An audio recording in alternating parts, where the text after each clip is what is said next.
You guys have to know this. The premiere trailer for One Piece live action season 2 has finally been officially released.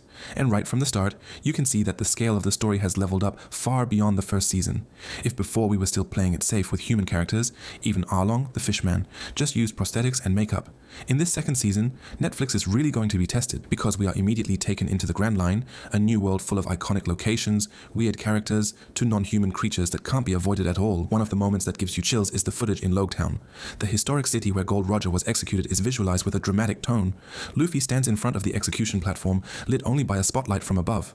The nuance is tense, mysterious, and becomes a symbol of the end as well as the beginning of the pirate's journey. The trailer itself opens with the sound of a giant whale, then closes with a huge hint: Reverse Mountain. The Going Merry is seen slowly approaching the mouth of that giant whale, which signals that Laboon is officially present in live-action CGI. For a character this big, it's going to be a heavy challenge, because it's not just about being realistic. Laboon has to be able to show emotions.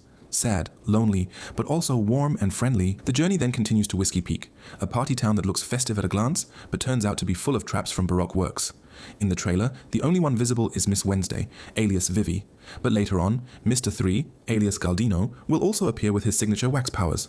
This wax CGI is one of the most awaited things, because if visualized well, it could be a really iconic moment. No less important, this season also marks the premiere debut of Nico Robin, alias Miss All Sunday. She is played by the beautiful actress named Lera Abova, appearing as Crocodile's right hand, full of mystery and secrets, before finally becoming one of the most important nakama later on. Robin's presence automatically steals attention because fans are really curious about her appearance, her acting, to the visualization of the Hana Hana no Mi power that can sprout hands anywhere. Small details also make fans even more confident in the production.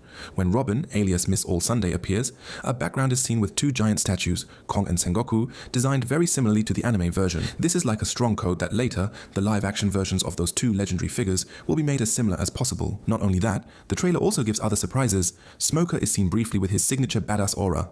While Dragon indeed hasn't shown up yet, because the Loguetown arc automatically involves him, we can get curious about how Netflix will visualize Dragon's mysterious power with storm effects and great gusts of wind, which is very distinct in the anime. Other cuts also immediately show Dorry and Brogy, two legendary giant warriors from Little Garden. Their giant CGI looks really cool, but if their CGI in the full version succeeds, this will be one of the grandest highlights in Season 2, not just because of the size, but also because these two characters are indeed really iconic in the story. And of course, the biggest spotlight is shown to Drum Island. Even though Chopper hasn't been seen in the premiere trailer, Netflix has confirmed he will be present with a combination of facial capture technology and CGI. The challenge is clearly huge, making Tony Chopper remain cute, expressive, and able to change forms without looking weird or cringe. If this succeeds, One Piece live action can immediately go up a class and become the new standard for anime adaptations going forward. Season 2 itself is positioned as a bridge to the next big arc. Netflix has even given the green light for Season 3, which most likely will immediately bring the story to Alabasta.